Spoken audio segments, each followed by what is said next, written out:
بسم الله الرحمن الرحيم إن الحمد لله نحمده ونستعينه ونستغفره ونعوذ بالله من شرور أنفسنا ومن سيئات أعمالنا من يهده الله فلا مضل له ومن يضلل فلا هادي له أشهد أن لا إله إلا الله وحده لا شريك له وأشهد أن محمدا عبده ورسوله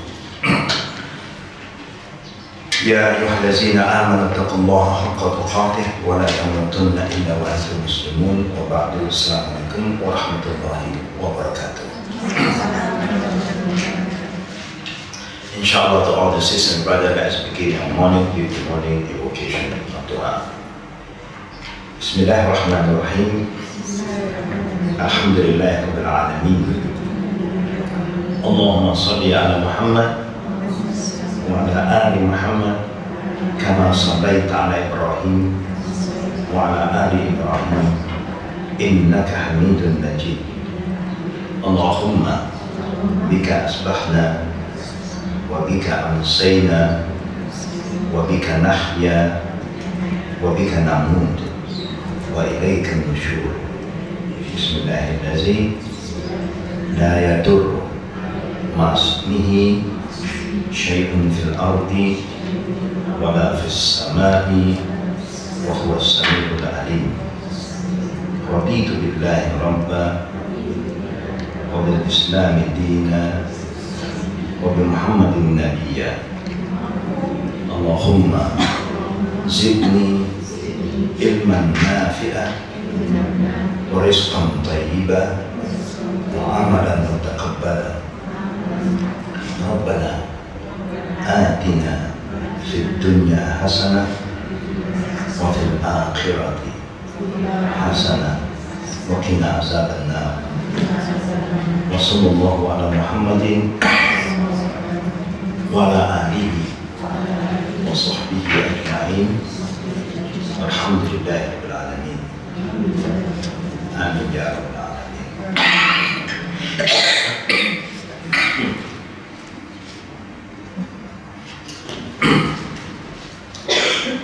We ask Allah subhanahu wa ta'ala to bless our morning, to bless our evening, and to bless our living, and to bless our dying. And may Allah subhanahu wa ta'ala make us people who always prepare before we go back to Allah subhanahu wa ta'ala. Meaning prepare with all the righteous deeds that Allah subhanahu wa ta'ala wants us to do. And also we ask Allah subhanahu wa ta'ala to protect us from all the evils, whether it's coming from the bottom or the top. We ask Allah subhanahu wa ta'ala also to protect us. Any evil that comes from front, from back, whether it will come from the left or right, only Allah knows. If you seek Allah's protection, Allah will respond to your invocation. Ameen. And at the same time, to all the sisters and brothers, we have been spending a lot of time, alhamdulillah, wisely, especially every Wednesday morning, to seek the knowledge of Allah subhanahu wa ta'ala, to enrich ourselves with the right knowledge, the Quran and the Sunnah of the Prophet sallallahu alaihi wasallam. Since we are in the month of Ramadan, I would like to share with you a few sayings of the Prophet about this last month. Our Prophet sallallahu alaihi wasallam reminded us with a few of his saying, "Man sawma Ramadan imanan wa ihtisaban, ghufira lahu ma taqaddama min zambi." One of the saying was, whoever fasts in Ramadan with the right intention, the right faith, because he believes in Allah, because Allah commanded us to fast, and that's how, and that's why we fast. So whoever fasts in the month of Ramadan with the right intention, and also hope that Allah will reward us, not from anyone else except Allah, because we fast for Him, so we only have the right to receive reward from Allah subhanahu wa ta'ala. Then Allah promised us, according to this hadith, that all the past sin will be forgiven. This is what we always hope, that Allah forgive all our past sin. And also the Prophet ﷺ reminds us, "Man qama layl wa qama Ramadan imanan wa ihtisaban ghufira lahu ma taqaddama min zambi." Whoever spend this night. Alhamdulillah, we started our night prayer from last night. We have spent our night wisely. Normally, mashallah, in the month of Ramadan, you can see the spirit of the Muslim suddenly goes out. Alhamdulillah. Normally, we are busy with our own night activities, but when we come to Ramadan, we seem to know how to discipline ourselves, control ourselves, and we seem to get together, alhamdulillah, for the sake of Allah, to worship Allah Rabbul Alameen. Even in our area, last night it was full, up, down, outside, until our house. It was a full Jama'ah, alhamdulillah. Now what we want to remind our brothers and sisters is make sure that our intention is always purely for the sake of Allah Rabbul Alameen. This ayah I shared with our sisters and brothers yesterday, last night. I will share with you again in the last ayah of Surah Al-Kahf. I have quoted this ayah before, but it's just a reminder. In the Quran, if you look, Allah always reminds us. Allah always reminds us what to do, what not to do. Be careful of your deeds. So the Prophet was reminded by Allah to Innama ana basharun mislukum yuha ilayya annama ilahukum ilahun wahid. وَمَنْ كَانَ يَرْجُو لِقَاءَ رَبِّهِ فَلْيَعْمَلْ عَمَلًا صَالِحًا وَلَا يُشْرِكْ بِعِبَادَةِ رَبِّهِ أَحَدًا. This is what Allah said. Now Allah is telling our Prophet ﷺ that when he conveyed the message of Islam to the people, he also must make it clear that he is a human like all of us. And he is no angel, he is not the son of God, neither is God, but he is a human like us. Why? Because it's important, because Islam does not allow us to worship other than Allah alone. So there are people who love our Prophet so dearly to the extent they are worshipping him, like how the people who believe in Jesus, they start to worship him as God, Son of God, and the Holy Spirit. So we love all our prophets, but we don't worship any one of them, because we only worship Allah who created all the prophets, who sent all the prophets. This is very, very, you can love anything, but there is a limit. You must love Allah above everything. Not to the extent that you are prepared to die for the thing other than Allah. If you love Allah, you will die for Allah, you will get reward from Allah. But if you go and die for some other reason, then you're committing shirk. This is shirk mahabbah, because we are supposed to love Allah above anything else. And even the Prophet said, whoever loved me more than himself, his children, his parents, and all the people that he knew, then only he has the sound iman. Then his iman is okay. But when you love other people more than Prophet Muhammad, that means we have a problem in our shahada. Our shahada is facing some problem. Because when you say Ashhadu an la ilaha illallah wa Ashhadu anna Muhammad Rasulullah, Allah and the Prophet always come first in our life. So we try our best, inshallah, in this month of Ramadan al-Mubarak to make sure that we have the right faith, a sound faith, the right iman, so that at the end of the day, Allah said, فَلْيَعْمَلْ عَمَلًا صَالِحًا وَلَا يُشْرِكْ بِعِبَادَةِ رَبِّهِ أَحَدًا. Meaning, when you have the right intention that you love Allah, you fear Allah, you want to please Allah, you love the Prophet, and you want to follow his sunnah, then only you don't feel any pressure to follow what Allah and the Prophet want to do. But now we still have pressure. Oh, my neighbor, my family, my friends say I'm wrong and so on. Why are we doing something not like the majority is doing? So people like us to follow the majority. So the majority is an obstacle for us to move forward sometimes. But when you love Allah and the Prophet more than anything else, you don't have that problem anymore. Allah said, there will come a time when your iman is sound, is strong. You fear nobody who talk about you, who backbite you, as long as you are doing something pleasing Allah and the Prophet. Now this is very, very important. But now we still have some problem, on and off.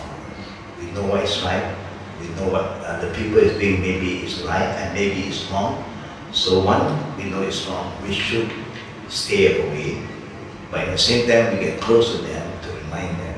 We cannot just cut the relationship with them, then we have no chance to help them. At the same time, we are not going to sacrifice the truth for anything else. Because sooner or later we're going to die, we're going back to Allah. When you have the right iman, inshallah, you are going to do what is right and you don't care what people want to say about you. There is the iman. And lastly, Allah subhanahu wa ta'ala reminds us, while you are doing all your good deeds, your prayer, your fasting, your sadaqah, your zakat, anything, your umrah, make sure that you do not commit shirk. That's why Allah said, وَلَا يُشْرِكْ بِإِبَادَةِ رَبِّهِ أَحَدًا. Allah is talking to those who are doing righteous deeds, like we are praying. Ibadah, praying is an ibadah, fasting is an ibadah. Giving zakat, giving donation is an act of ibadah. Umrah, hajj is an ibadah. All these are ibadah, act of worship. And that's why Allah used the word ibadah. But doing all this good ibadah, don't commit shirk. You're worshipping Allah, how can you commit shirk? You're not worshipping idols, you're not worshipping people or cross, iron, or dollar, or sand, worshipping Allah, but still Allah said, don't commit shirk. Now this ayah, the word shirk means do not have other intention than purely to please Allah. Niyat. This shirk is shirk bin niyat, our intention. Only we know and Allah knows. Other than us, no one. You can say, I'm lillah, I'm ikhlas, I'm ikhlas. You can say that. But deep in your heart, whether you're ikhlas, only you and Allah knows. So Allah is reminding us to make sure that our ibadah is being done purely to seek Allah's blessing. That's all. And then inshallah, we will be free from all this worry. When you do for the sake of Allah, you free yourself from all this worry about what people want to say, and what people want us to do. Alhamdulillah. So welcome back to Ramadan, first day of fasting. We have friends calling us from different countries. Are we starting today? Are we starting today? I said yes. Last night we started our camp, and of course today we are going to fast. People seem to have a lot of confusion today. Before I continue, before 9/11. 9/11, the one September 9/11. We have the Quran and Sunnah community have a conference in Detroit. And in the conference, there are 3 topics that they discuss intensively. All the Mufti from Sudan, from Syria, country at war now, and also from Qadar, and also from Jordan, attended. I was there.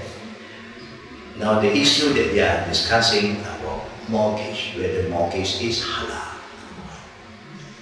And it's a very relevant issue. And also they discuss about fasting. When should we start to fast? They have a lot of issues each time in the state. When fasting one comes in, somebody may fast different from one another, 3 days different. You may start today, other people start tomorrow, other people start after tomorrow. So it really makes a lot of people get very confused. But anyhow, in that country, there's no public holiday for Hari Raya. So it's not an issue, but still, when you fast different, then you are going to celebrate it differently. Very confused. How can the Muslim be so disunited? So one beautiful thing that happened, they invited a senior officer who is working with NASA. And they asked him to present how can can they make mistake? Have ever NASA make any error in informing the people about the moon, about the eclipse of the sun, the eclipse of the moon? They say, no. Everything that we bring out is so far 100% correct. Why? They say because we monitor the movement of the sun, the movement of the moon every second. Every second they have all their equipment to monitor the movement of this galaxy. So we know when the eclipse is going to happen, how long, which country, and everything is always, there's no error in everything. So we know when the moon is there. Whether the moon is there or not, we know because we have all the data. That means if you say the moon is there, that means the moon is there.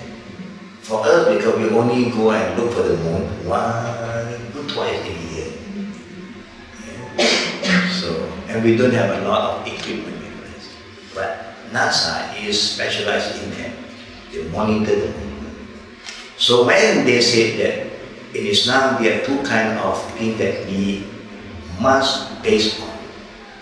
Ilmul yaqeen, Ainul yaqeen.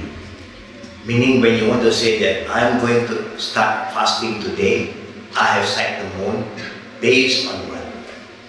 Based on your knowledge, or also based on the knowledge that you have through your sight. That means you can see the moon with your own eye. Ainul yaqeen.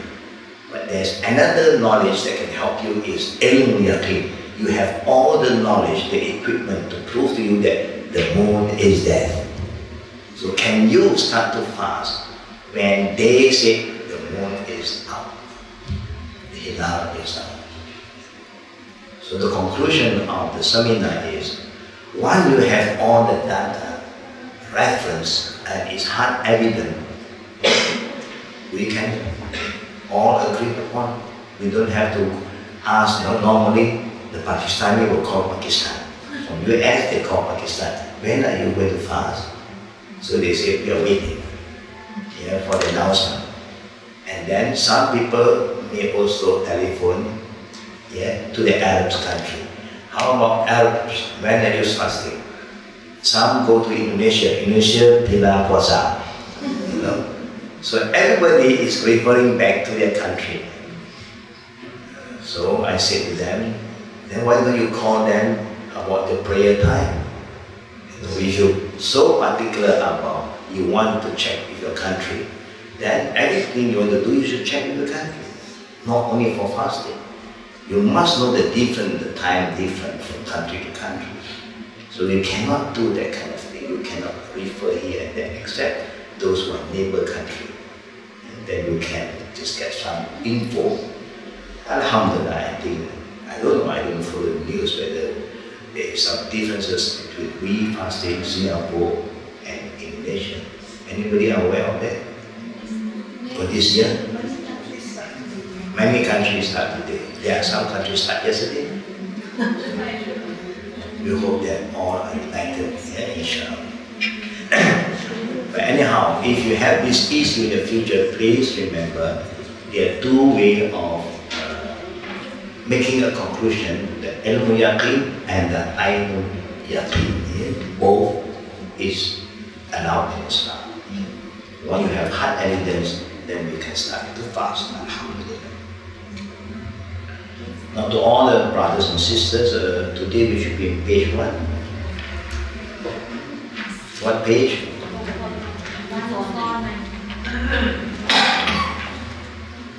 149.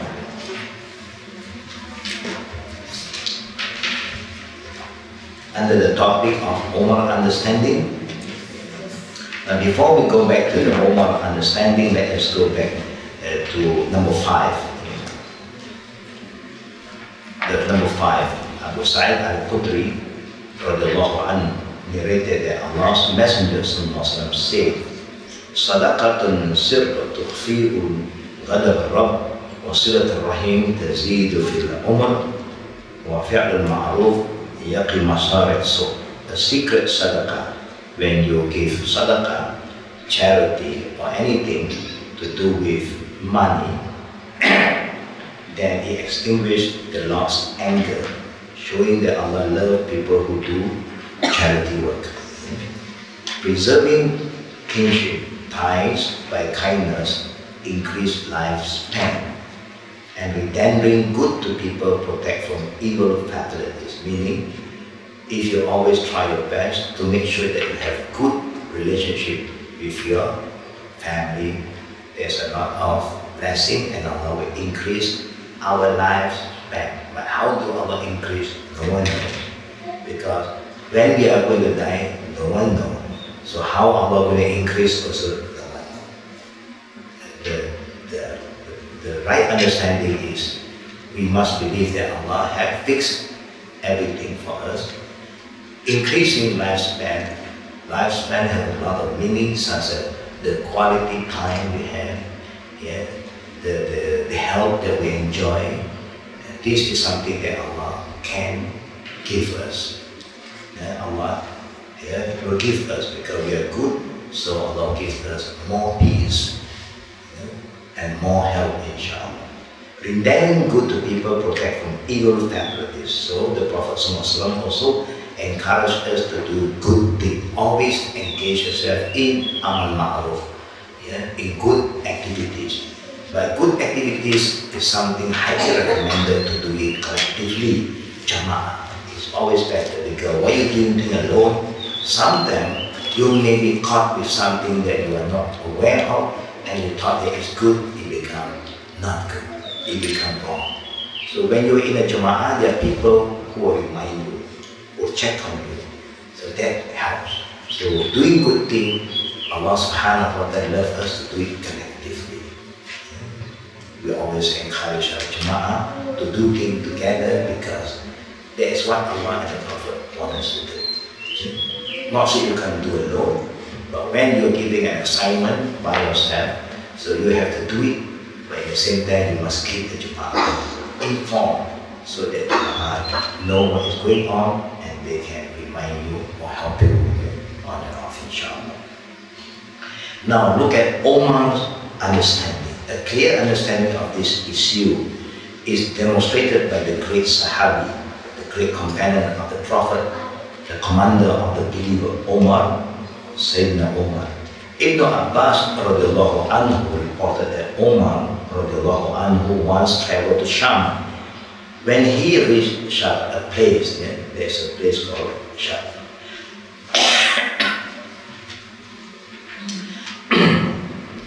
Now, we know that at that time, Omar was the Caliph, the second Caliph.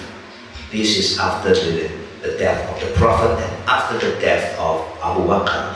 When Omar became the Caliph, so he became the commander of the believers and he also became the commander of the army.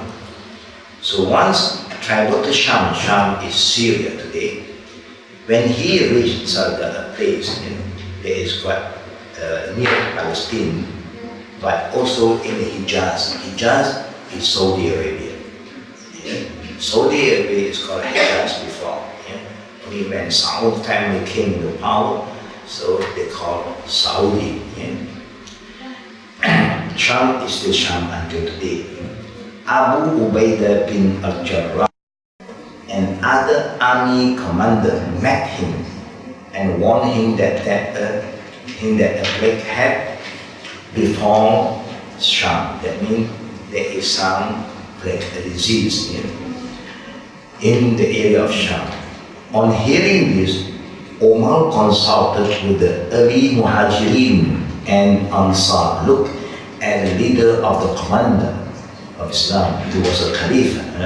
But when you have issue, big issue, before he make any statement, he will always use his wisdom to consult with other elders. The Muhajirin are the elders because they are the first who became Muslim.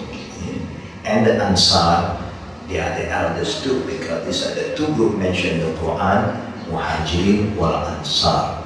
Yeah. Muhajir are those who migrate from Mecca to Medina, and the Ansar are the people of Medina.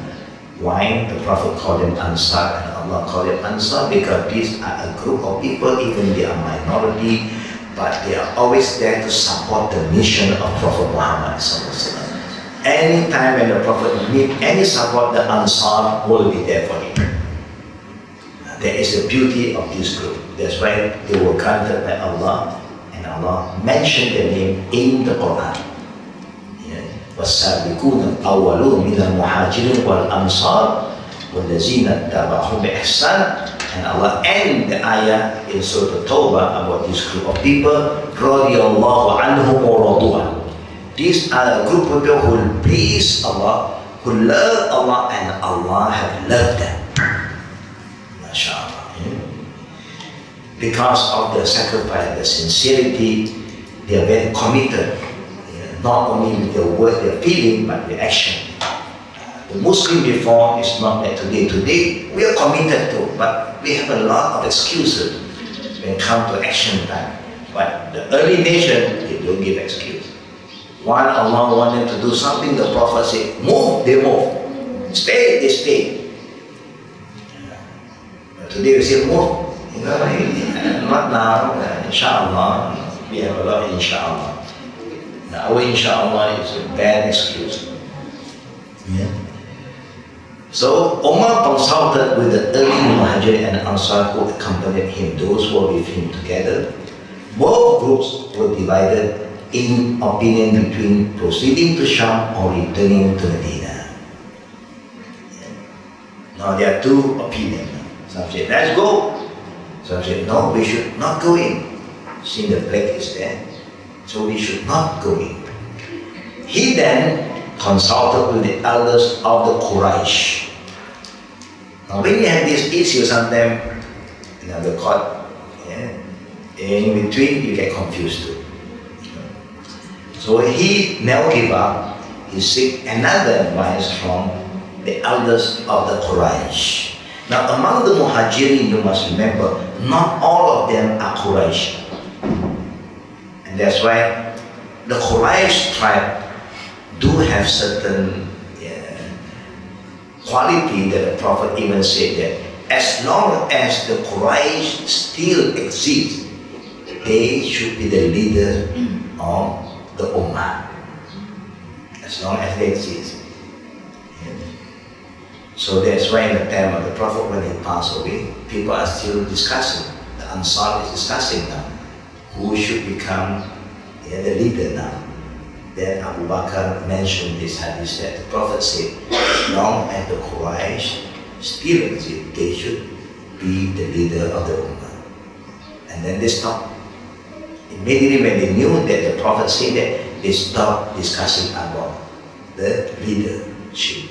They just leave it to the Quraysh. And who are the Quraysh? Imam Abu Bakr is a Quraysh. Umar is a Quraysh.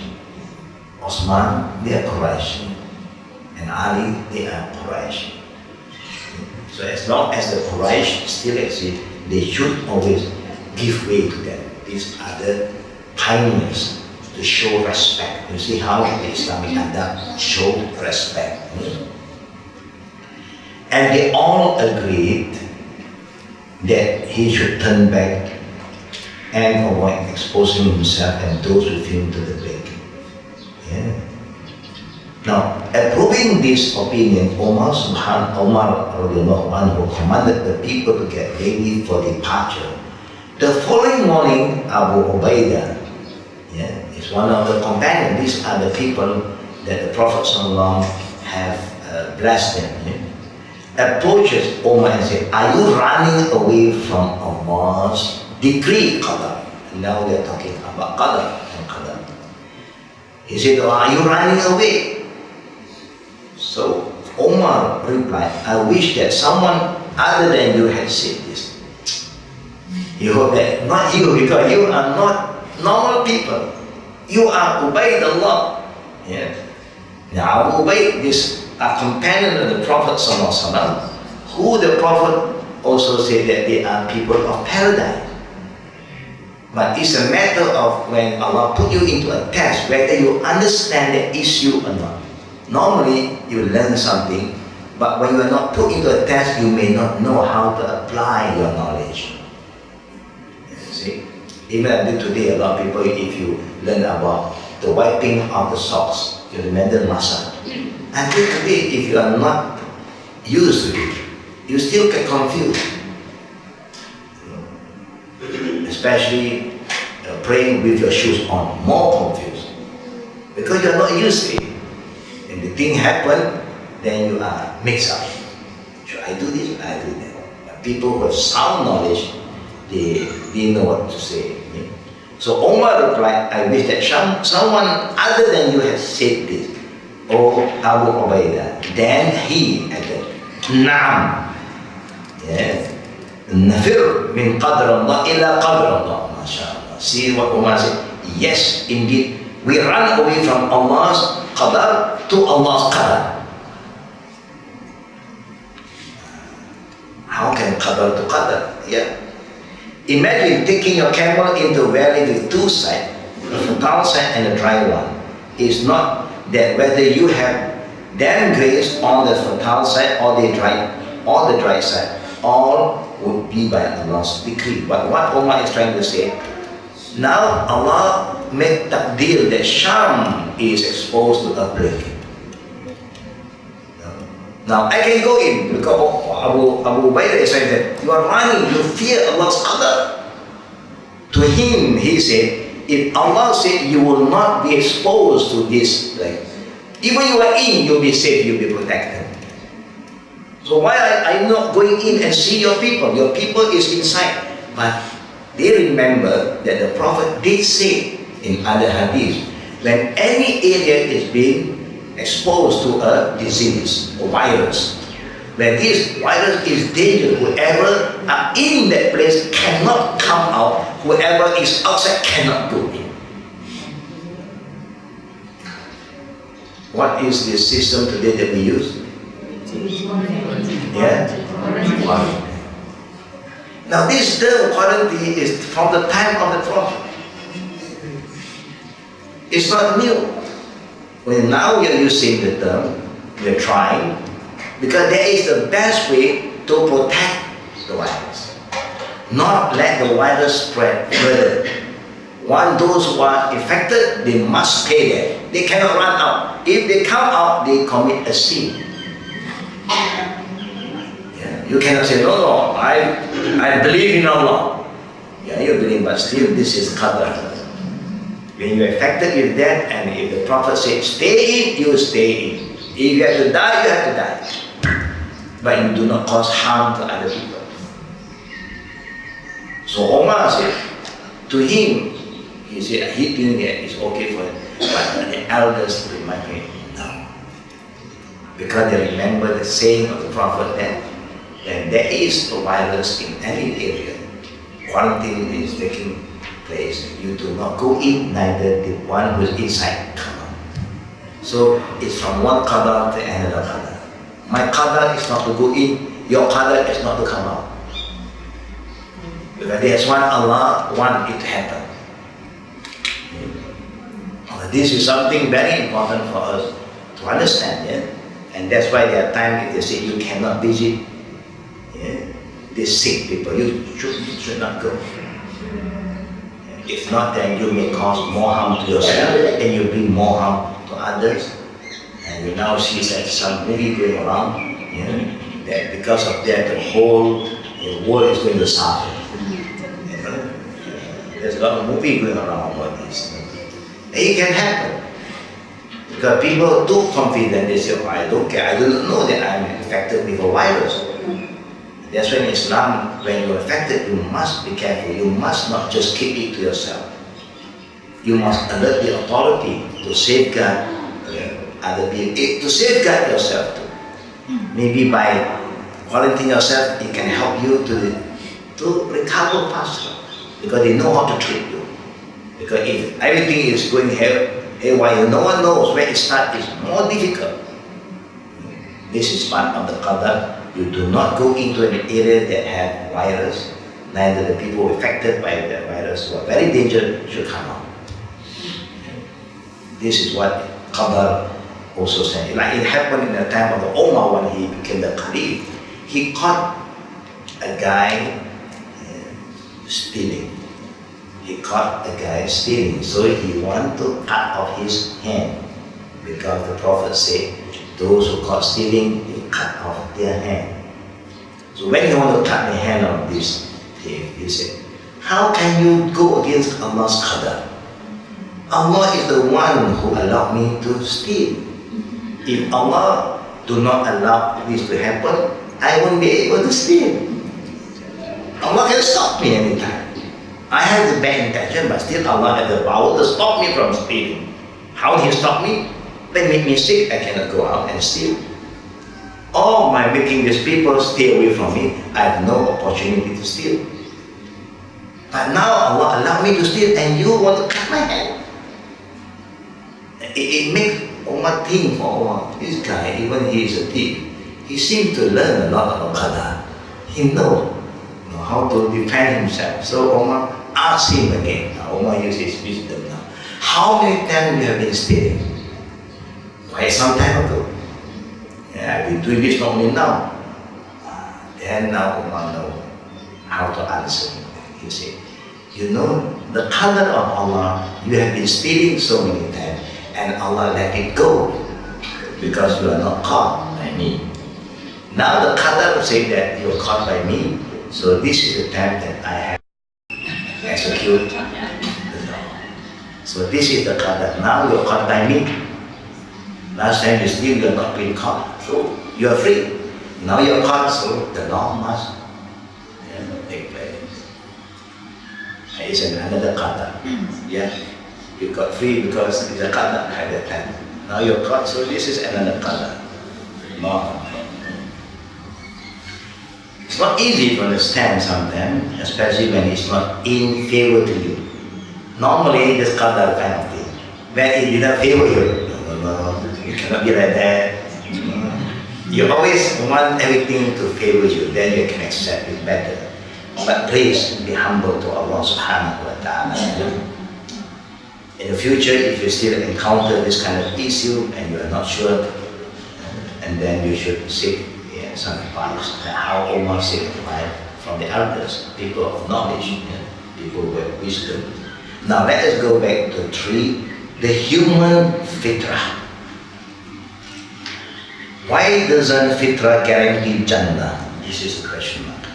Abu Hurairah radhiyallahu anhu and Aswad bin Sari radhiyallahu anhuma reported that Allah's Messenger said, "Kullu mawlid yulad ala fitra hatta ya'bur an lisani fa'abawahu yuhawidani aw yunasiranihi aw yumajjisani aw yushabiqani." Every child is born in the pure fitra, clean and pure, sinless, and that is the main difference between we and the Christian brothers. They are saying every child born sinful, because we inherit the sin of Adam. We are children of Adam.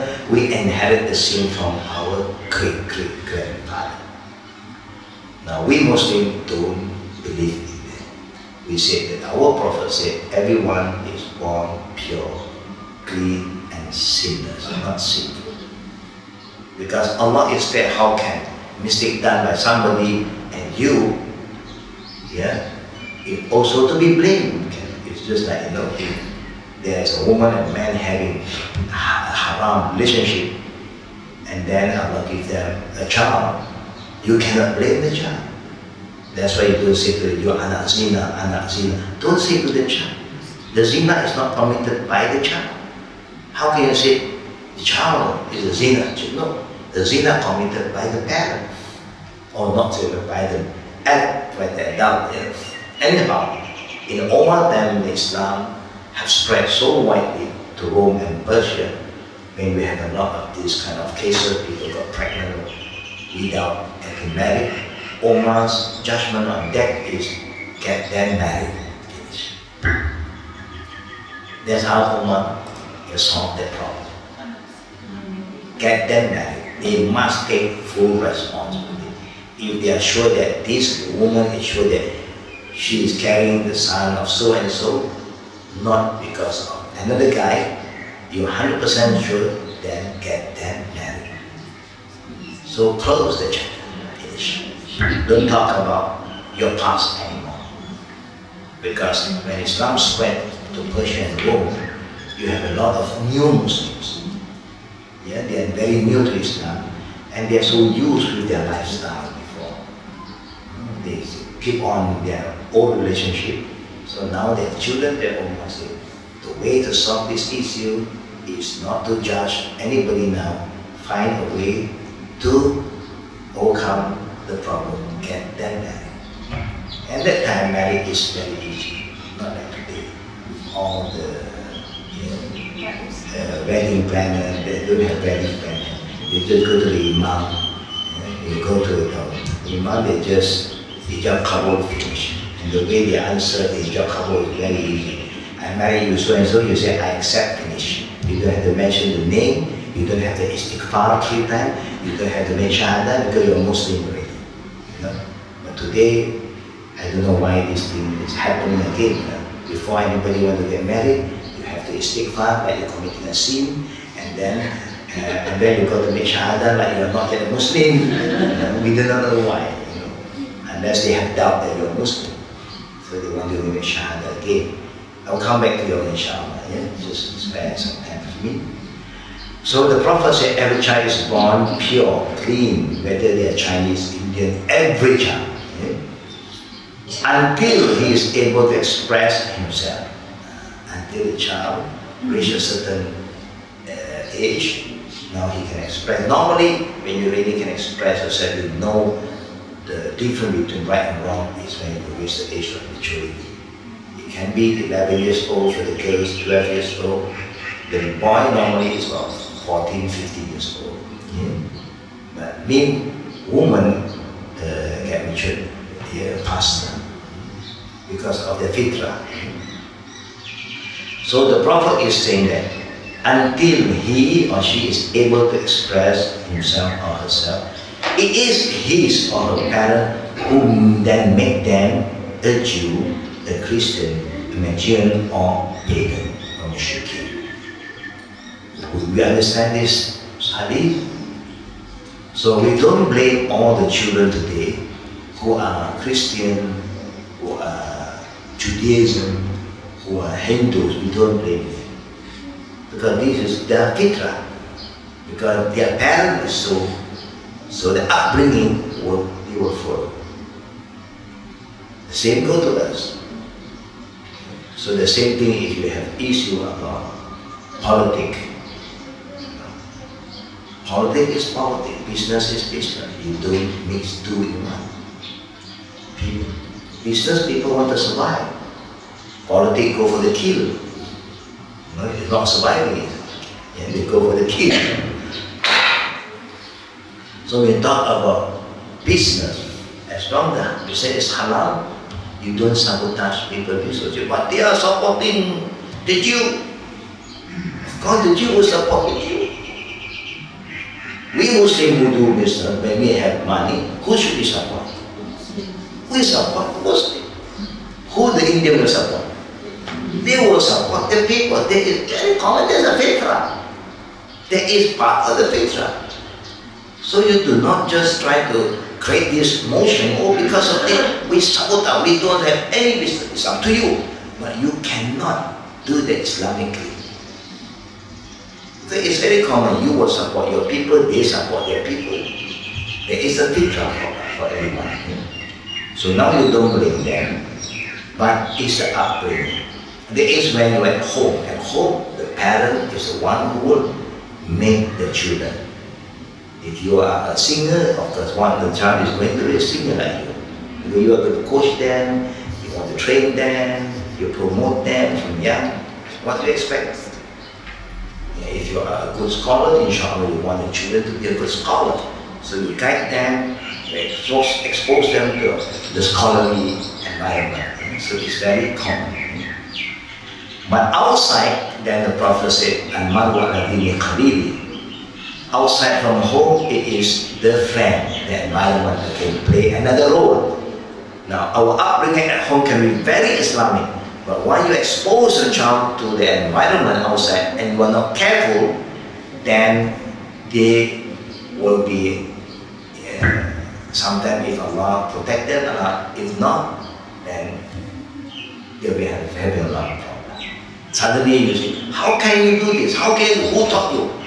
We didn't talk to children, but the friend outside was smarter than us. It's like all the programs, computer programs. We are very basic kind of people. Typos.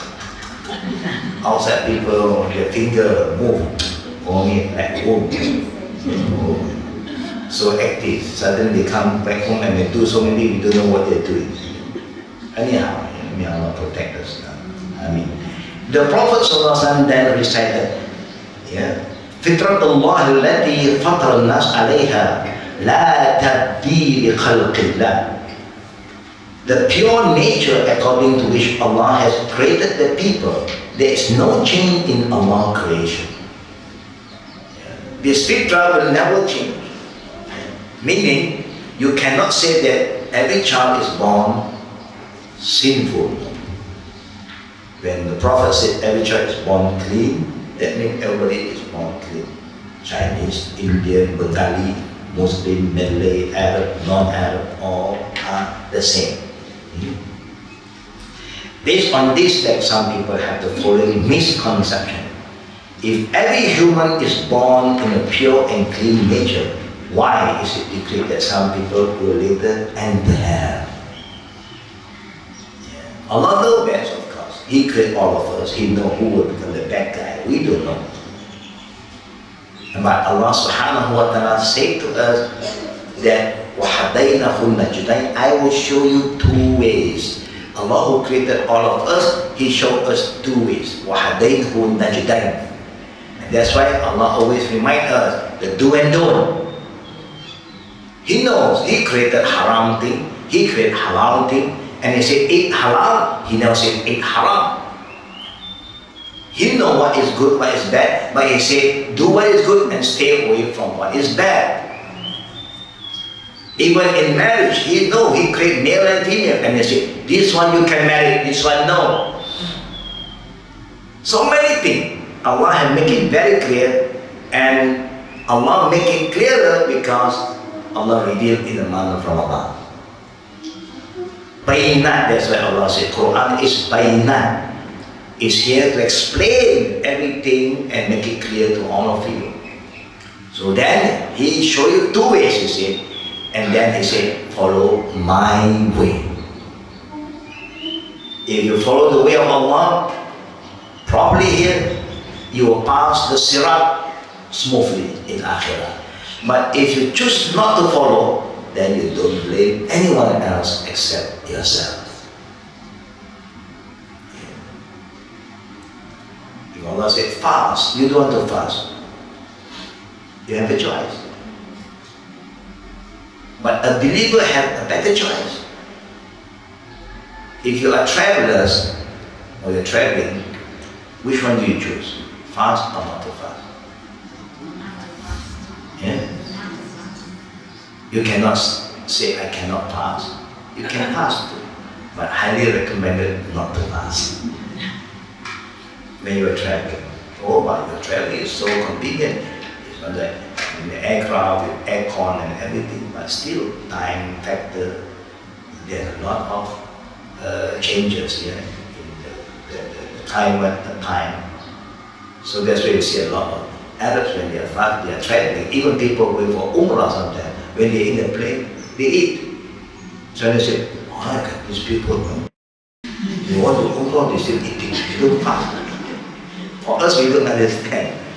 We are very good Muslim, alhamdulillah. When fasting month, we are not going to pray even we are traveling, but according to the Prophet, he encouraged you, but he never said you can't fast. If you think it's okay, especially if we are going further away, then if you keep on fasting, that means your hour of fasting is going to prolong. You know? And then you don't blame Allah. That's what Allah said. You know? فَمَنْ مِنْكُمْ مَرِيضًا أَوْ suffering. Among you who are sick and those who are traveling, pray. And then pay back later on. Again, to pay back later on is more harder sometimes. So some people, especially when everybody is eating, there is a challenge, you get reward for that, inshallah. Anyhow, Allah and make it very clear. He informed us everybody is born pure and clean. But at the same time, you reach the age of maturity, you start to choose. Now you have the right to choose now. And when you choose, Allah has shown a pattern. But if you do not know, like those who are born as a Muslim family, and no Muslim talk to them about Islam, when we have our team of our youth going for the street dawah exercise, a lot of people were surprised about Islam. They have no idea about Islam. A lot of people have no idea about Islam. Now it is also a surprise for all the brothers and sisters who get involved in street dawah. Street dawah is not easy. Sometimes people will just, provoke you, they challenge you, they shout at you. You give them leaflet, they throw all the leaflet, they may carry it in front of you. So if they may provoke you, you must be ready for them. But at the same time, when they have the chance to communicate with them, when they tell them, do you know that we Muslim, Islam is so and so, you believe in Jesus, some of the people were shocked. But you just see Muslim believe in Jesus. They thought that Muslim is just Muslim, only Muhammad, nothing else. But they don't understand that Islam is the last messenger, and Muhammad is the last messenger of Allah, and we believe in all other prophets. So those who are not aware about Islam, Allah is so fair to them if they die without knowing the truth. Because no Muslim talk to them about Islam, then Allah will give them the final judgment in the day of resurrection. Only Allah knows. We do not know. They can play innocent, ignorant. Oh, I don't know anything about Islam, but they have learned a lot about Islam. But if they really do not know, Allah will be very fair to them, inshallah. Now let's look at the answer. The answer to this is as follows. Number one, Allah created a person free from wrong belief and inclinations. That means normally you do not go for all this worshipping when you are young. You do not know. You don't like all these things too. What you like is to play only when you are a kid. And receptive to good belief and inclination. Normally our fitrah, everybody wanted to be good. Nobody wants to be a bad guy. Everybody wants to be good. Everybody wants something that is good for them. Eat good food. Drink good drink. Normally. Today's children, now you ask them, you want a normal phone or you want a smartphone? They are so young, 2-3 years old. You give them a phone, they cannot swipe. They don't want. They want something you can go like this. Not big, no, they don't want that kind. Suddenly got cut, wow, so young and they still know what is the difference between a smartphone and not a smartphone. Now, there is the inclination, we learn something that is good, something that is better.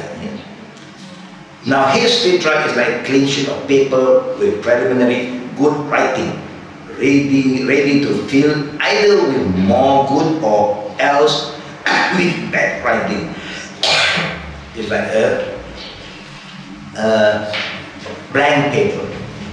So it's white, so now it's up to you. Normally, it started with good, later on, only Allah knows. Number two, as the person starts growing, devil of human and jinn attack him to change his fitrah. Now we have our Qarin from very young. The day we were born, Allah had put a Qarin in us. Only the Qarin is not active yet. The Qarin is still not active. It is there, but it's not active. Like the desire, we have a lot of desire from very young, but the desire towards the opposite is not there. The desire towards food, the desire towards things, yes, is there now. And children are also very, very sensitive today. when they learn how to raise up their voice, when voice can come up, yeah, then they can hear. That's why they start to talk, they start to voice up to attract attention, and we are very happy when you can hear the voice. And in the same time, they are very smart. When they want something, when they cry, they get it. Gone. Each time when they cry, they get it. That means they know how to control it. They know. When they want anything, they must cry. Cry the whole pity, give it. That's how you get all these children who all keep on crying, because they demand things from you. So you must know how to handle this issue. Yeah? Now, so the jinn attack him to change his fitra. Our qarin start to be active when we reach the age of maturity. This is expressed in the above hadith as well as the hadith of Iyad bin Himar al-Mujashi. That the Prophet said that Allah subhanahu wa ta'ala told him, that when Allah told him, I mean, this is what? This hadith al-Qudsi. Yeah? Allah subhanahu wa ta'ala said, indeed I created my servant with pure nature, all of them, not only Arabs or Muslim, everyone. But indeed the devil came to them, displaced them from their religion, prohibited from them what I made permissible, and commanded them to join with me what I did not authorize. Make commit shirk. So now the Satan are more active. Our qarin become active. All our qarin now are very active. But in the month of Ramadan, inshallah, like what the Prophet said, surisat shayatin. When Ramadan come in, this qarin is changed.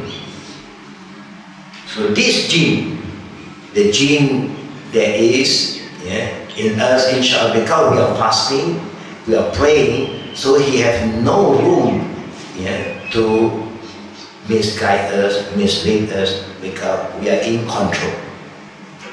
We are changing him now. Listen to me. Follow me. I'm not going to follow you anymore. But some jinn is still active. And that's why you find Muslims who don't fast. And they are not travelers. Unless they consider themselves they are born travelers. There are people who say, the Prophet said, Kun fi dunya ka'annaka ibn sabil. The Prophet said, live in this world like you're like a traveler. So they really have got this hadith somewhere. So they consider, I am a traveler, man. A born traveler, so I don't have to fast. No. This is just an example. I created my servant with pure nature of, but indeed the devil came to them. Now he's coming now, displace them from their religion. Now Shaitan, our qarin, is trying to make us busy in doing other things against our religion. We have a religion because our father, mother, Muslim. Now we know what to do as a Muslim, but later on we start to sway away. And also, what I said no, the qarin says it's okay. Try it, it's not a bad thing. Just one cup, don't cause any harm to you. Like shisha, all the shisha we know, shisha is so bad. Alhamdulillah, the state of police have banned shisha. Whether they ban or not, but they have come up with a statement that shisha is haram because it's worse than smoking. We have talked about that many years ago, but people just don't care. And we have imported bad things to our country to destroy not only the tourists, also to destroy our younger generation. We do not know why our people are not careful about this. You want tourists? Yes, no problem. But you should not allow anything that causes harm to our people or to other people to come into the country. It's like drug, we don't allow drug, the same thing, go to all this kind of shisha. In Holland, you can buy drug. They sell it in the coffee shop, but they put a limit. But you really can buy drug. It is allowed in the country. That's why the country has a lot of problems. Now the following diagram depicts the meaning of fitrah. You can read it by yourself here. And later on, our fitrah get damaged like a dark and dirty sheet filled with bad writing. All the bad thing is inside them. It's recorded there because we allow it to happen here. But if a person will try the best, you will be tested on and off, and sometimes we pass, sometimes we fail, but don't give up hope to Allah. There is one that Allah subhanahu wa ta'ala always reminds, La taqnatu min rahmatillah. Don't ever give up hope with Allah subhanahu wa ta'ala.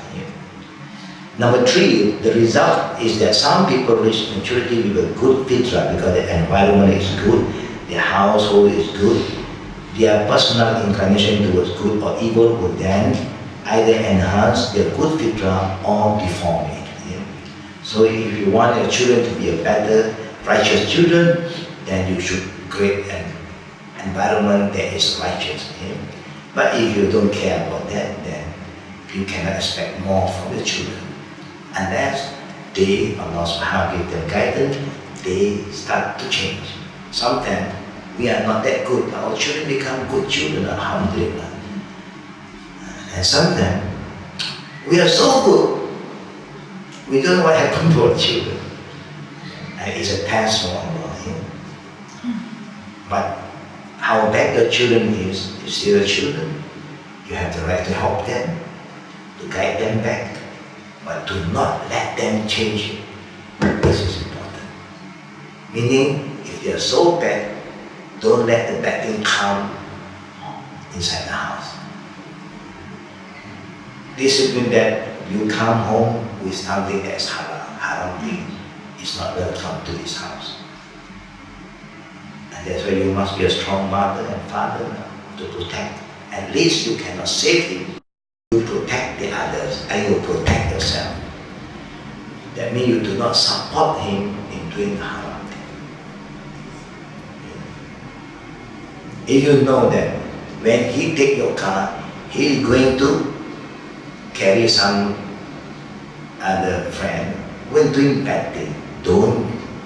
If you do not know, you will remind me, don't do haram thing with my car. Don't put liquor in the car.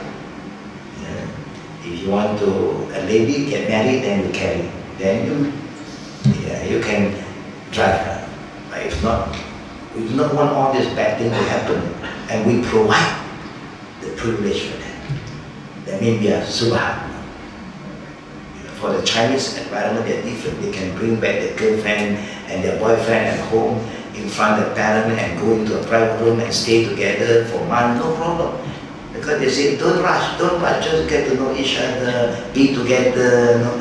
If you want to have baby first and see how you handle. Okay, then get married. Not okay, bye-bye, finish. That is their value.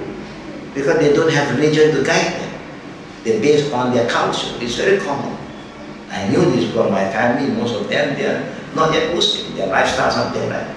But when they want to come to my house, if they are not married, I say, you sleep here, you sleep. The others sleep outside. I don't allow this over your girlfriend, boyfriend, you sleep in one room. No, not in my house. Not in my house. If you are not, even you are not yet Muslim, but still, to us it's wrong. So we cannot just say, okay, no. Sister, no, you're not married, man. There's a room for you upstairs, the room upstairs, down here for the guy. Finish. You must make sure that you show them your value. Because this is your house. And this is something that we should know what to do here. Inshallah. Now, other people reach maturity with a deformed fitrah because of the bad influence of their environment and the attack of devil. Their personal inclination to good or evil will then either clean the bad fitrah or deform it further.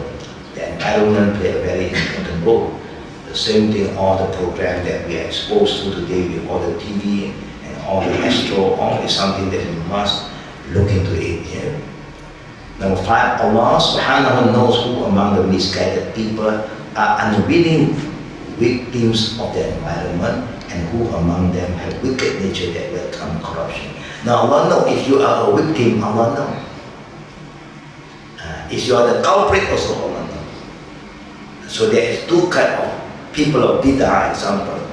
The promoter of bid'ah and those who follow bid'ah. There's a big difference. The followers, they are innocent, they are ignorant sometimes. They don't know, they thought it is good because these people say it's good.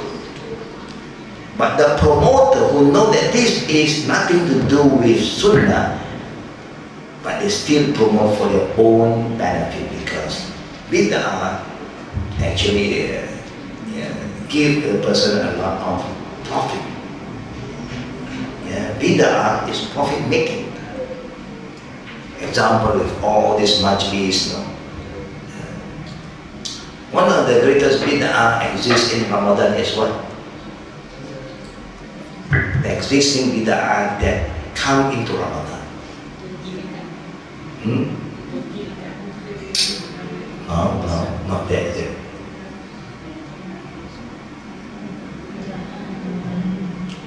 Today, a lot of people is encouraging, promoting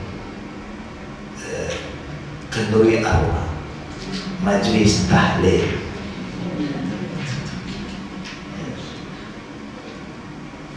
That's why they have all the morai. Morai. I always say morai, I don't know why. Morai. They have the morai. They say people sponsoring. Whoever come, they tahlil, iftar sometimes. So to do tahlilan and so on. So this is what also is happening, and people are promoting. This is why we should promote them to do what is right, not something that is not taught by our Prophet. Encourage them to make dua for the arwah. It's okay, there's nothing wrong. But you don't have to just give them food to ask them to make dua.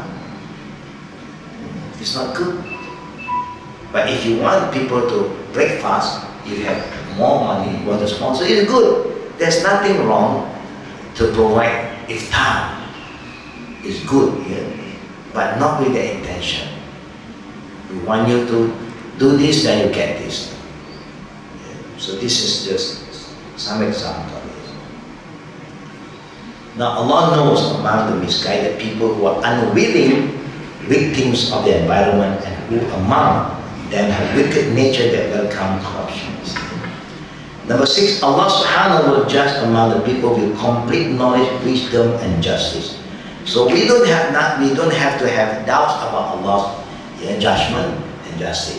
If a group of people who are not exposed to Islam at all, Allah will give them their last trial in the day of judgment. But for those who know, then of course we must be very careful. And also, if people say Allah is unjust, Islam is not fair, because they don't understand.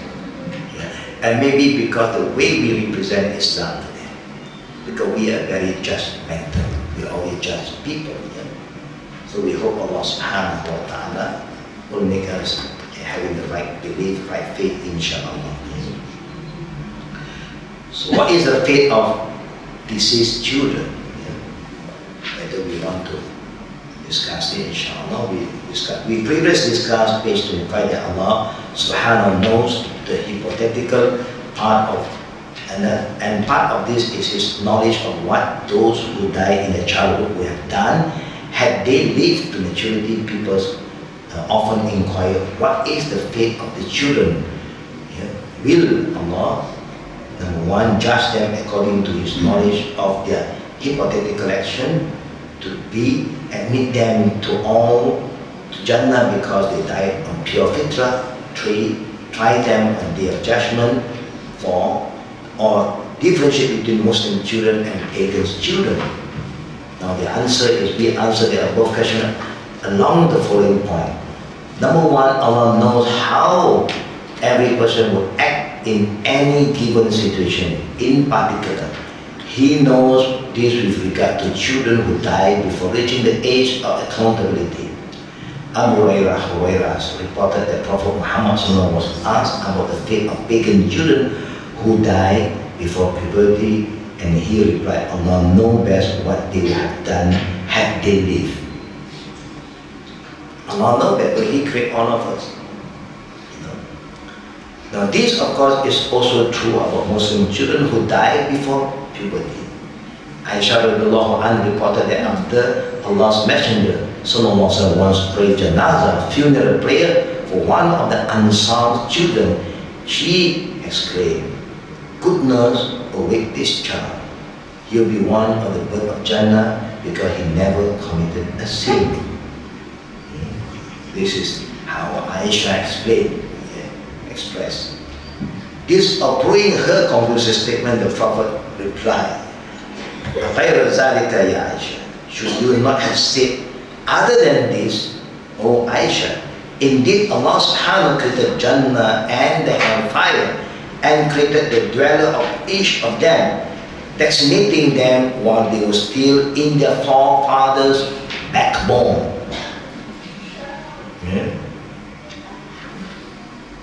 As for the reason that Allah's Messenger sallallahu alaihi wasallam admonished Aisha, Nawawi said, Nawawi is one of the great followers of Ibn Shafi'i, who wrote the 40 hadith Nawawi. There is a consensus among all worldly ulama that the Muslim children who die before puberty will be in Jannah.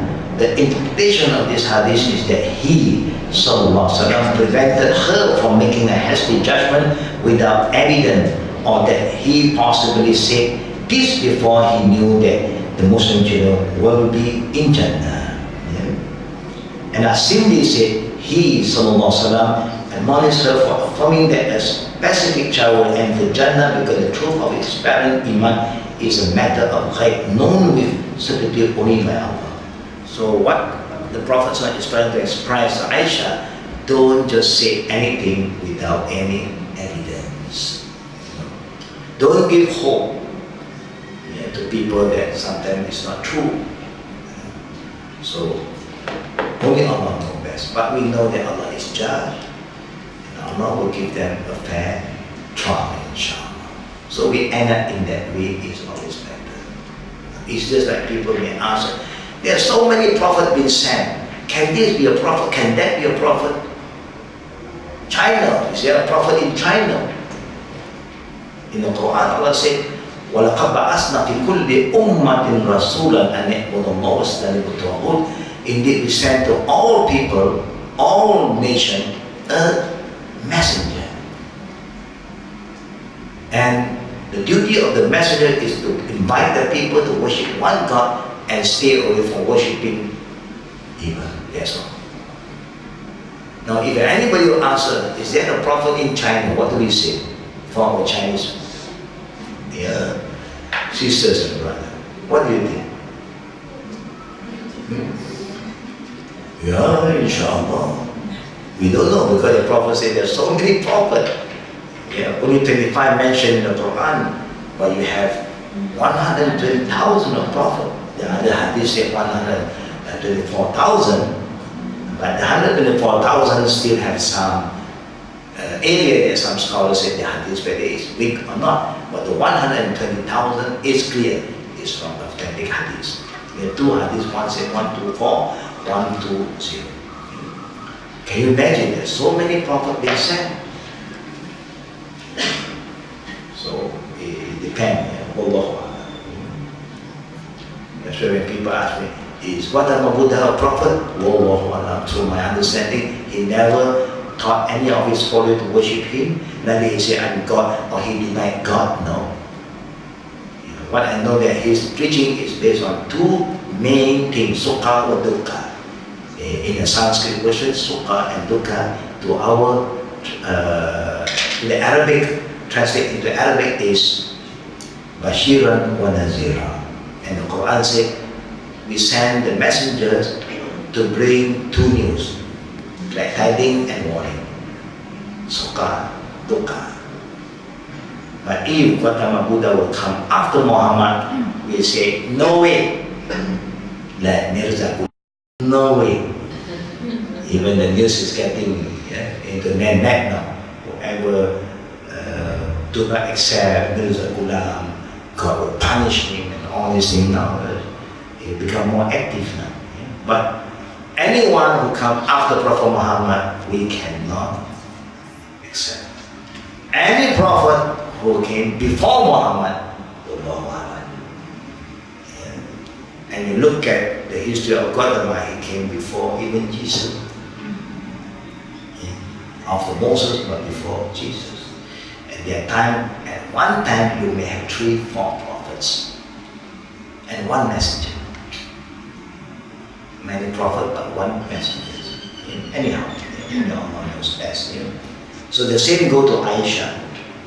It's easier for us to say something we feel good, but about Jannah and hell, only Allah knows. We all get to pray, may Allah enter them to Jannah. It's like when we pray for the deceased, we say, Allahumma adkhilhu Jannah. Oh Allah, we pray that, we hope that you would make them enter your paradise. Whether Allah want or not, leave it to Allah subhanahu. Allah is judged to all of us, inshallah. So that's all I'd like to share to all the sisters and the brother. And if there's a Q&A, now we'll open for the second part, Q&A session.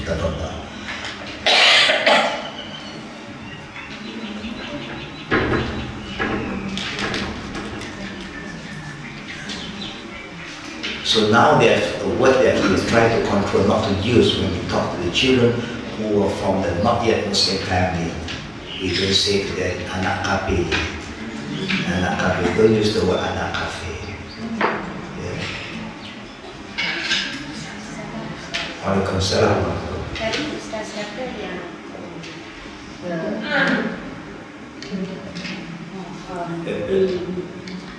Omar said that, regarding the marriage of the 2 who committed zina, ask them to get married and it will solve the issue. Correct. What about the anak? No issue. No issue. There is your child. Yeah, but then the anak got no right of inheritance. They have all the full right. Right of inheritance? Of course, there's the children. But it was conceived before marriage. A sin committed by the parent, not by the children.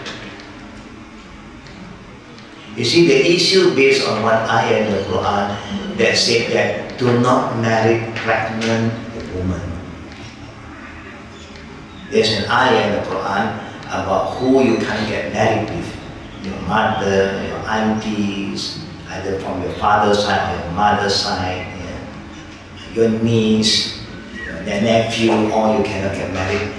The people, the same gender, you cannot get married. And also pregnant women. And because of this, scholars have difference. So pregnant woman, she's pregnant, how can you get married? So the meaning of this ayah, based on what is understood by the companions, is that if somebody make you pregnant, and a guy just very irresponsible, just leave you, and he left you, and then he say, I have nothing to do with you. I don't know whether it's mine or other people's, but you are a loose lady. They say you are a loose lady. So now you're caught. And if some good guy come in, pity you, say, okay, I can marry you. It's okay, keep it. I will take it. I'll take the full result. You cannot. That is what the meaning of this ayah. You cannot, because you cannot marry with her yet until she is clean. Because Islam do not want to have this kind of confusion. This is not your biological child, but people do not know, and you come in, and then now you accept him. He is not your child. He can be an adopted child, not a child. But when over time, he said, that ayah is based on that. But if you are the one who caused this woman to get pregnant, one of the best hukum is to get you married. And the child got full right. Of course. You don't talk about the child anymore. Nobody should talk about the child because your child has no sin now. And now you're husband and wife now. Legal now, so the child is legal. This is what Omar said. even if the child is, even if the marriage takes place after the child is like 2-3 years old? No. No, It must be inside. Because it is yours. So if you decide not to get married before the child is delivered, and then you have no right. I think there's a confusion in terms of because you cannot hide anymore. You can hide when they are still pregnant.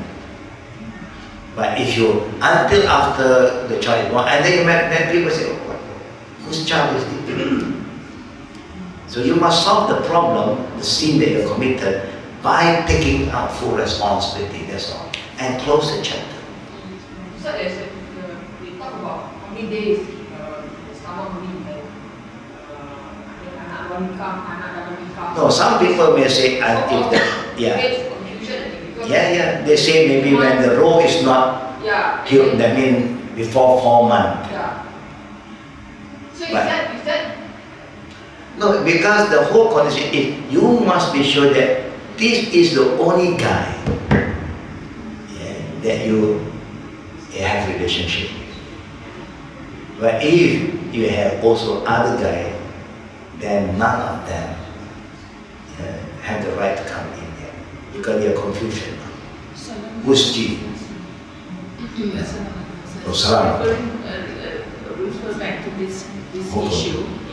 About a month back, there was a case about an elder person raping this girl. And then after that, under mutual consent, they want to get married, but he's still going to be charged for the rape.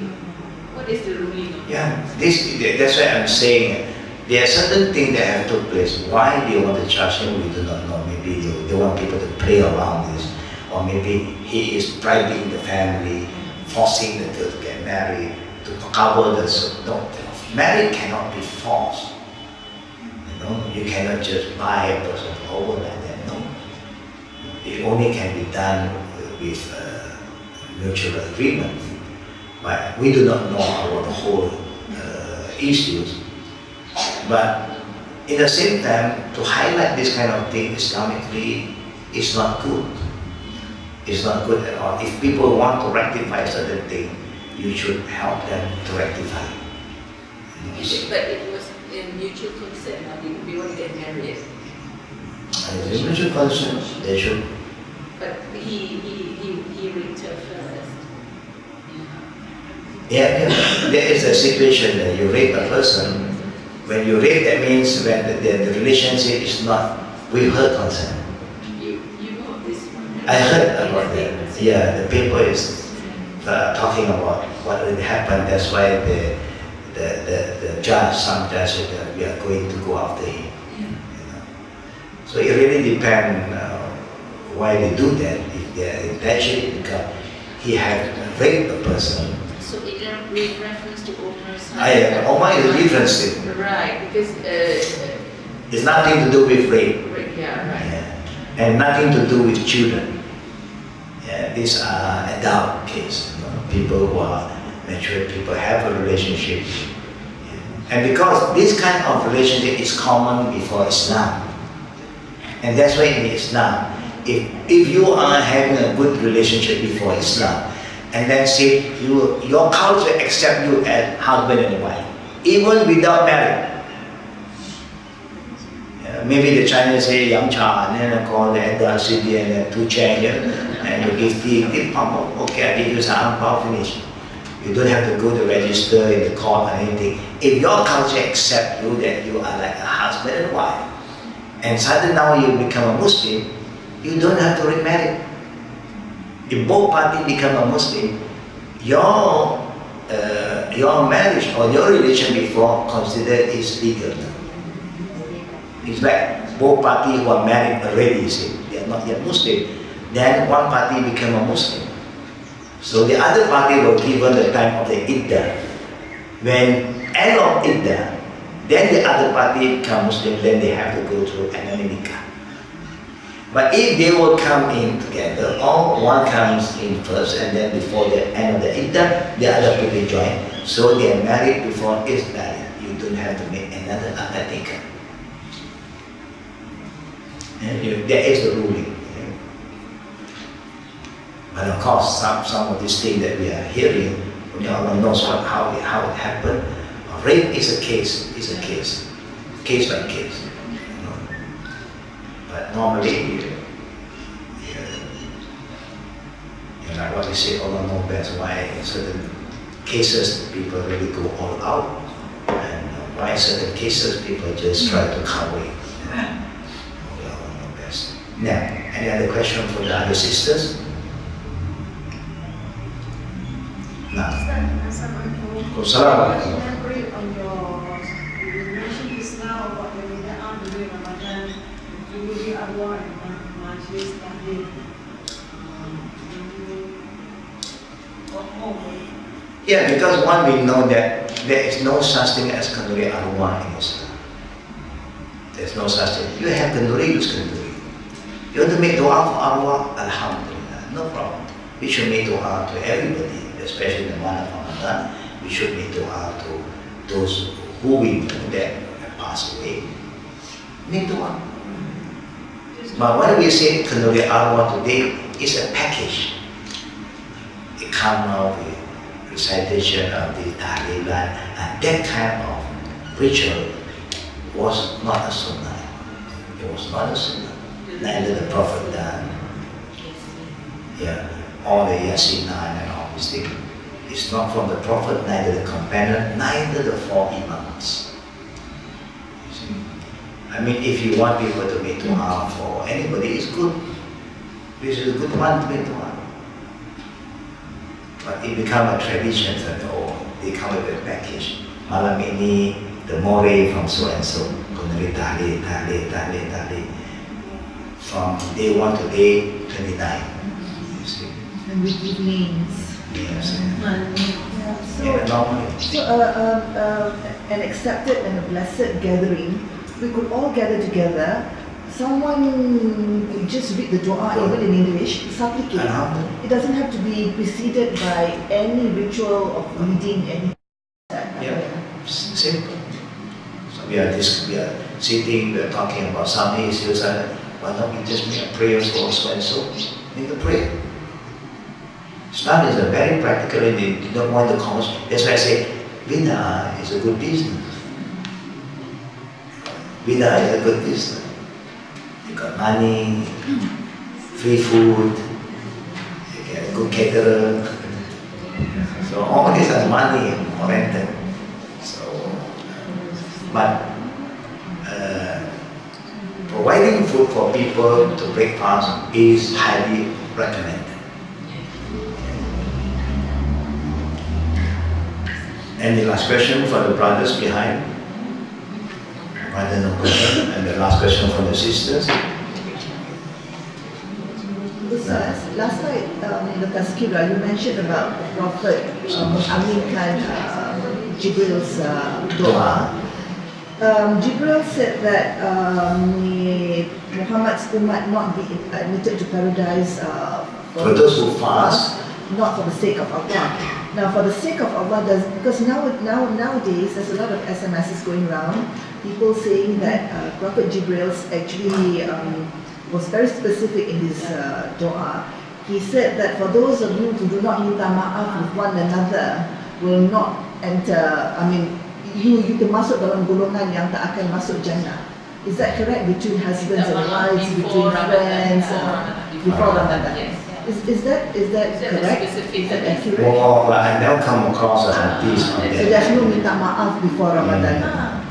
Correct. They say the Jibril said three good. First to your parents, and then to your husband and spouse, and then to your friends.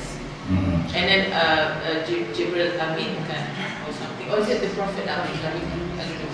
That is the Jibril's prayer, Aminkan by Prophet. So they went further into the actual. Allah, through my knowledge, the hadith is talking about three group of people that angel Gabriel made dua. One is for those who fast, but they do not really, they don't change at all. Just stop eating and drinking. They don't really fast. These people don't, that means it's just too bad. Okay. Ya. Doa malaikat Jibril menjelang Ramadan. Ya Allah, tolong abaikan puasa umat Muhammad apabila sebelum memasuki bulan Ramadan kerana dia tidak melakukan hal-hal yang berikut. Number one, tidak memohon maaf terlebih dahulu kepada kedua orang tuanya. Number two, to antara suami isteri. And then the third, dengan orang-orang sekitar. Maka Rasulullah SAW mengatakan amin sebanyak 3 kali. It's not sahih, ya? No, it's not bad. I don't know why they. Because I think the one you mentioned was when he was on the pulpit. Yeah. 1 step, 2 step, 3 step. So that one was the one. Yeah, that is Not this hadith, one. not this Yeah. one. And then what the Prophet is saying that one, because of who fast, second, a person who do not perform salawat on him. Yes, yes. When people mention the name of the Prophet and then his ummah don't say sallallahu alaihi wasallam, then maybe a very, very selfish. You know, even Allah makes salawat upon the Prophet. Angel make salawat. How can you who believe in the Prophet don't make salawat to him? How can you have a good relation with the Prophet when you don't care about the salawat? And then the third one is when you still have parents, you are not dutiful to them. I mean, the parent is like, you know, I have, alhamdulillah, a jama'ah who understand this hadith literally, that the Prophet said, but this hadith is not a very strong hadith, that Jannah is below the feet of the mother. You know, you remember this hadith, very popular. Say, Jannah, paradise, is below the feet of the mother. So this son, who's a grown-up son, when the mother was still alive, there was a day that he go to the mom and said, "Mom, I want you to do one thing for me. I want you to put your leg on my head."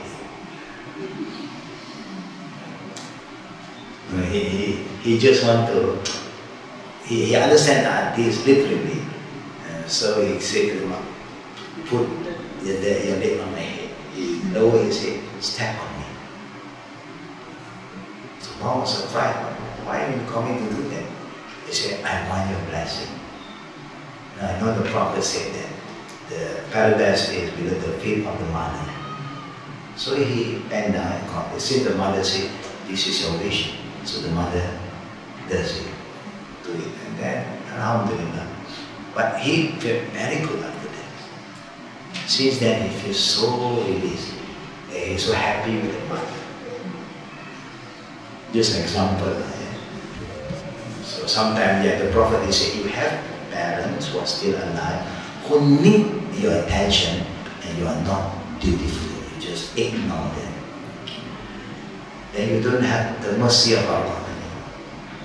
Because you don't show mercy to the person who deserves mercy from your parent, who loves you so much. Remember what Allah said? Said, وَقَضَى رَبُّكَ أَلَّا تَعْبُدُوا إِلَّا إِيَّاهُ وَبِالْوَالِدَيْنِ إِحْسَانًا إِمَّا يَبْلُغَنَّ إِنَّ أَحَدَكُمْ يَعْقِلُ أَنَّ اللَّهَ قَدِيرٌ فَلَا تَقُل لَّهُمَا أُفٍّ وَلَا تَنْهَرْهُمَا وَقُل لَّهُمَا قَوْلًا كَرِيمًا وَخْفِضْ لَهُمَا جَنَاحَ مِنَ الرَّحْمَةِ.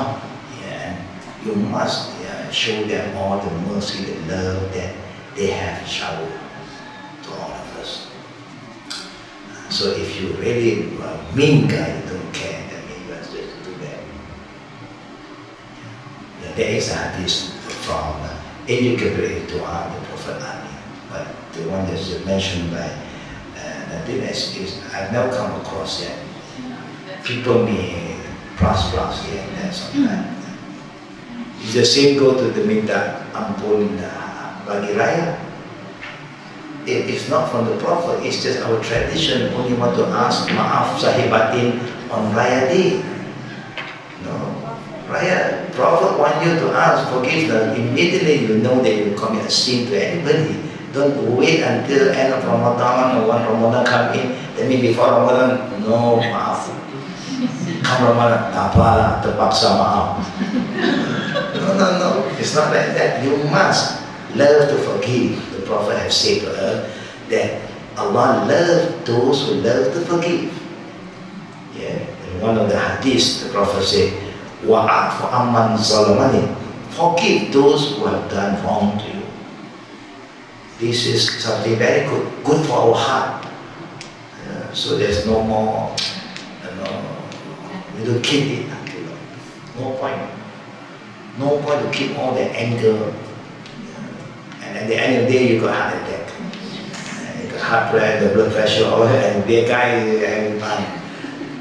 You better release, let him go. No, is that just all these circulars also going around, like if you fast the first day, Tarawih, first day, second day, this is the this is all the reward. All these hadiths is not authentic at all.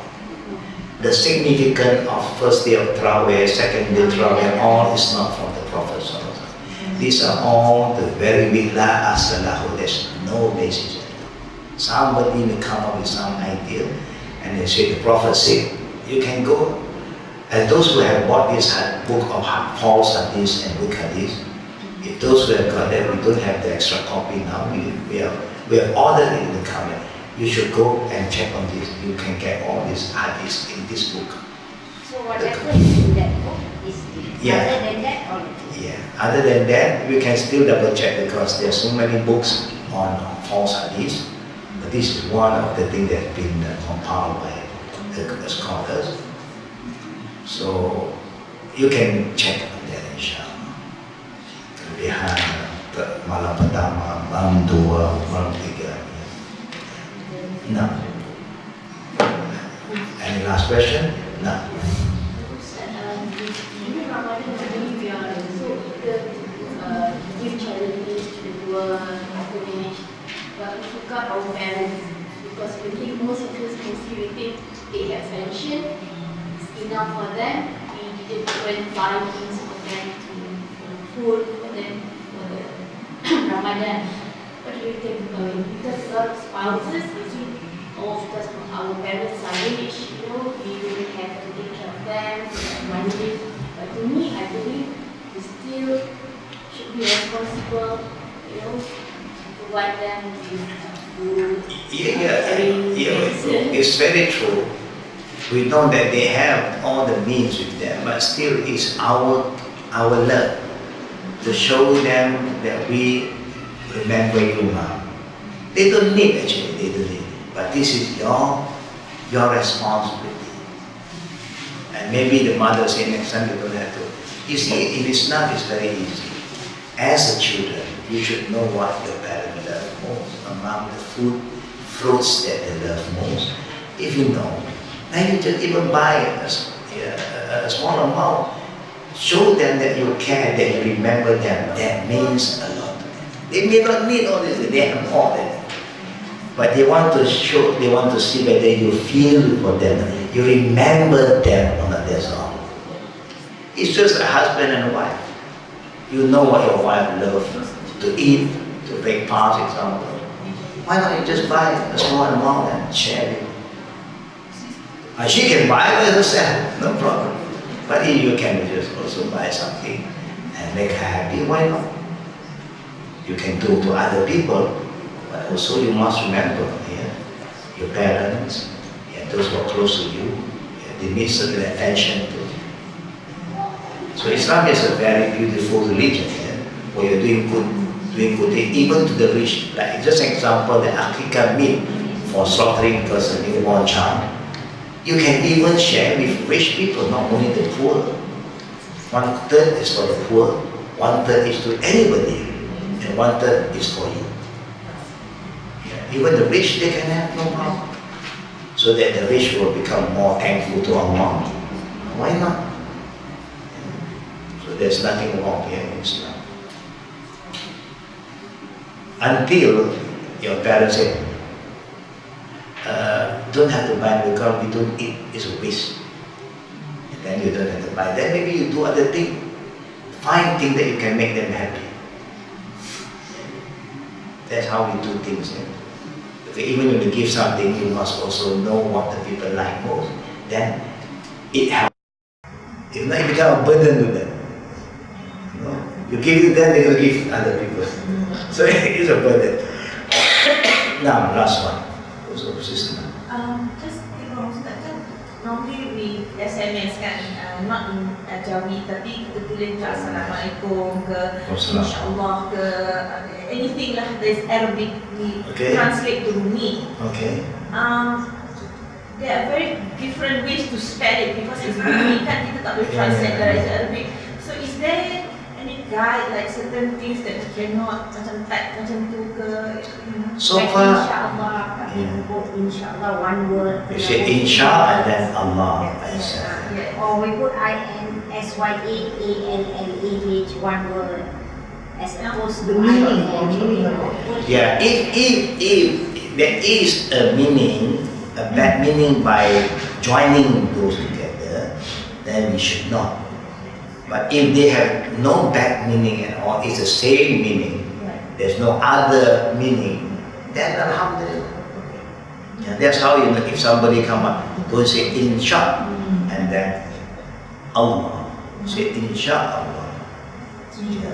Example, I'm just saying, if they say it means like this, so we better stay away.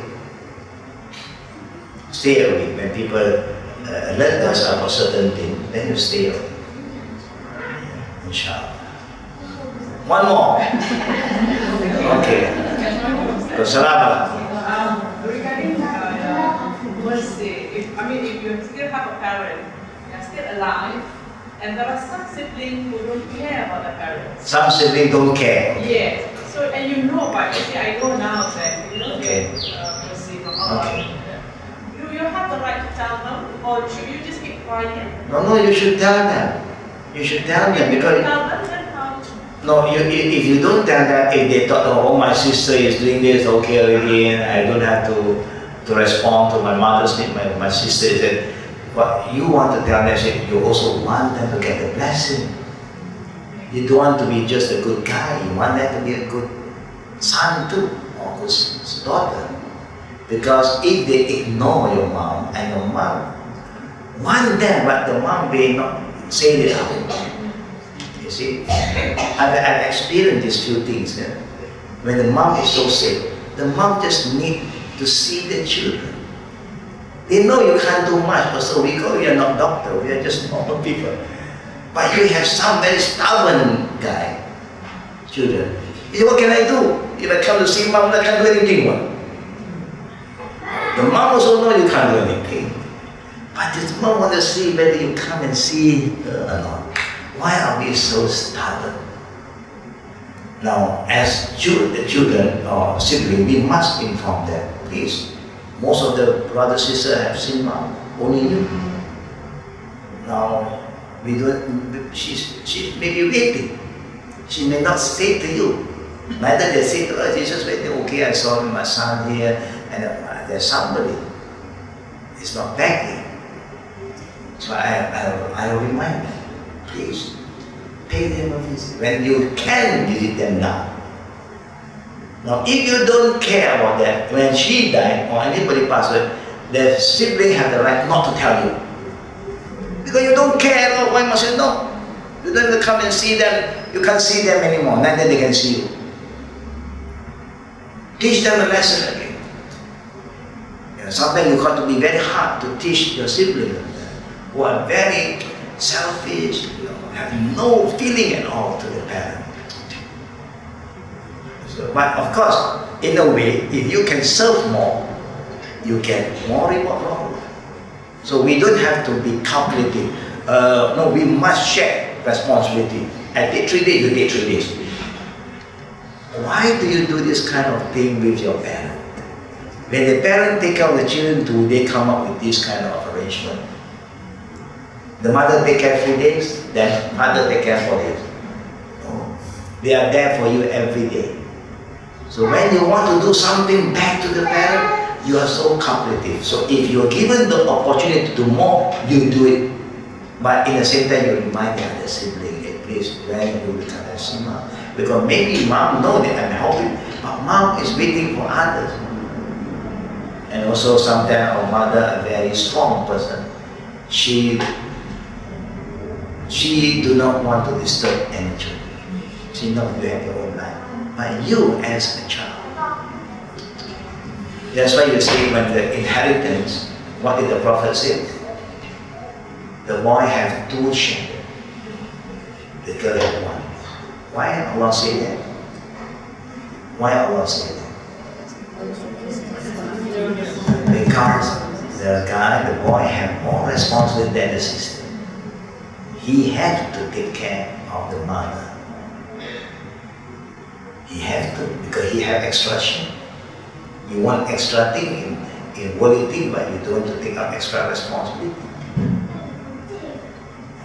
When the sister get 1 share, it's hers. It's hers. But when the brother get 2, I mean the brother have responsibility, take care of the mother, of the sister. Still have the responsibility to take care of the sister. There's a difference. But we hope Allah will open their heart for those who are still very hard. Maybe mother say something hurt their feeling. Who are you to compare with your mother? Your feeling is better than your mother's feeling? No way. You are sensitive. Your mother don't have the right to feel sensitive. You have feeling. Your mother don't have feeling. You cannot compare. You cannot compare. Because they say that the brother should look after the mother. So correct. It's not No. Yeah. Based on the hadith of the Prophet, the brother is responsibility is more than the sister, of course. Of course. So they, based on that, so they say why they don't do, they think they don't visit. They don't. Oh, you mean the sister don't respond? Yeah. It's not good. This is just a full responsibility on the brother, but still, as children, mashallah, how can you go and take this thing lightly when Allah given you opportunity to ask Allah for special blessing and a blessing from your mother especially. Taking care of the mother is more important than taking care of father. Go back to the hadith when the Prophet was asked about who should be respond first? Mother, then father. Until the mother said, you don't have to care, I'm still okay, Please look after your father more, then you focus on the father. But the mother love comes first. So may Allah open their heart and make them see things in the right spirit, so that they will not miss the opportunity. After the mother passed only you cry, you will get too late. You do it now. So may Allah bless us, inshallah, and may Allah give us enough energy, helps to complete our fasting month. We'll see you in case anybody will join us at Qiyam. We have a Qiyam every night here. You're welcome, inshallah. سبحانك اللهم وبحمدك أشهد أن لا إله إلا أنت أستغفرك وأتوب إليك. السلام عليكم ورحمة الله وبركاته.